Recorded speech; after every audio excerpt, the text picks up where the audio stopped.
राधे राधे दोस्तों, आपका फिर से स्वागत है मेरे YouTube चैनल राधे श्याम में। आज हम आपको एक नया अध्याय, एक नया पुराण सुनाएंगे जिसका नाम है सुख सागर। वो सुनाने से पहले मेरी आप सबसे विनती है कि आप मेरे चैनल को लाइक, सब्सक्राइब और शेयर करना ना भूलें, ताकि हम आपके लिए अच्छी अच्छी पुराने ला सकें। राधे राधे।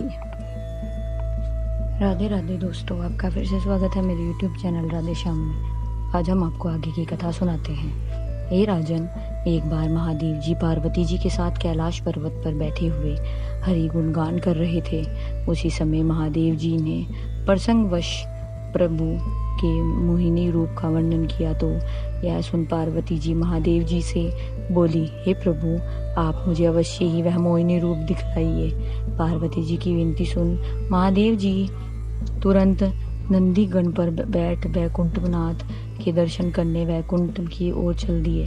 जब महादेव जी पार्वती जी के साथ परमेश्वर के पास पहुंचे तो उन्होंने उन दोनों का खूब आदर सत्कार किया और बोले, हे कमारी, आप दोनों ने यहाँ किस प्रकार आने का कष्ट किया है। परमेश्वर की बात सुन महादेव जी बोले, हे जगदीश्वर, हम दोनों यहाँ आपके पास आपका मोहिनी रूप देखने आए हैं, अतः आप हमें अपना वह मोहिनी रूप दिखलाइए, कृतार्थ करें। महादेव जी के मुख से यह सुनकर जगदीश्वर मुस्कुराकर बोले, हे महादेव, जगत में जो अज्ञानी पुरुष होते हैं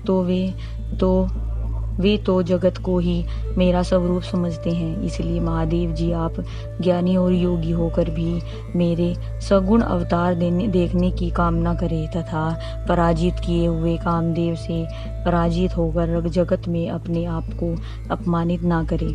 हे राजन, परमेश्वर के इस तरह काफी समझाने पर भी जब महादेव जी ने मोहिनी रूप देखने की जिद की तो जगदीश्वर महादेव जी से बोले, हे कामारी, अब आप शीघ्र ही कामदेव से पराजित होने के लिए तैयार हो जाओ। राम महादेव जी से जगदीश्वर के इतना कहने के पश्चात प्रभु की कृपा से एक बहुत ही मनोहर उपवन तैयार हो गया और अनेकों प्रकार के वृक्षों पर अनेकों प्रकार के सुंदर पक्षी अपनी मधुर बोलियों से मन को मोहित करने लगे तथा अनेक प्रकार के सुंदर सुंदर सुगंधित फूलों पर भंवरे गुंजारने लग गए एवं शीतल मद सुगंध वृक्ष पर तीनों प्रकार की हवा बहने लगी।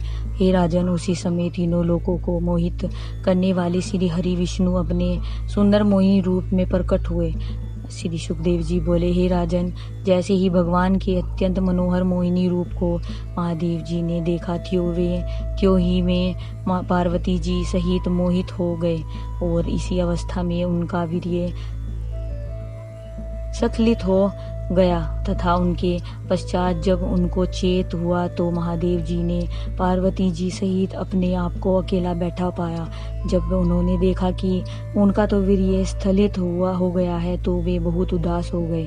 हे राजन, इसके पश्चात जब परमेश्वर ने अपनी माया से महादेव जी को चिंतित देखा तो वे उनके सामने प्रकट होकर बोले, हे महादेव जी, अब आप जरा भी मत सोचिए, क्योंकि इसके बाद आप मेरी माया से इस प्रकार मोहित होकर दुखी नहीं होंगे। परमेश्वर को अपने सम्मुख खड़ा देख वे न उनके मुख से यह वचन सुन महादेव जी हाथ जोड़कर उनकी इस तरह प्रार्थना करने लगे, हे परमेश्वर, मैंने अपनी अज्ञानता से आपकी माया को देखना चाहा और उसका मैंने उचित दंड भी पा लिया है। हे जगदीश्वर, अब आप कृपया करके मुझे ऐसा वर दीजिए कि मैं सदैव आपकी भक्ति में रहकर आपकी माया से कभी भी दुखित न हूँ।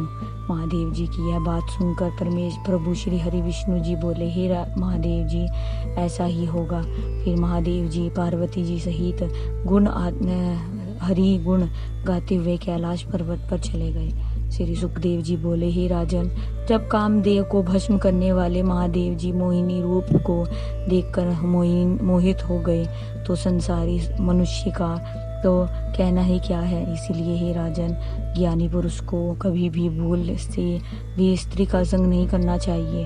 जो साधु संत वैरागी होकर सती स्त्रियों को अपनी चेली बनाते हैं वह या उनका संग करते हैं वे अवश्य ही नरक के भागी होते हैं। इसलिए साधु संत को स्वप्न में भी स्त्री का चिंतन नहीं करना चाहिए।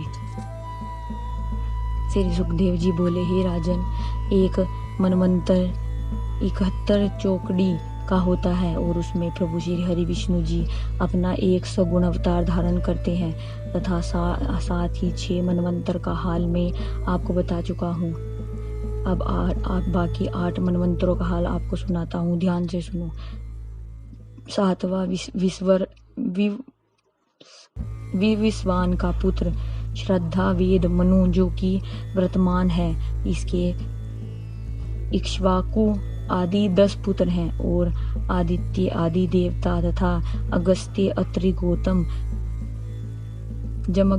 जमद अग्नि भारद्वाज विश्वामित्र और वशिष्ठ ये सप्तऋषि हैं एवं पुरंत्र नामक इंद्र हैं। हे राजन, इसी मनवंतर में कश्यप की अदिति नामक स्त्री से वामन भगवान का अवतार हुआ था।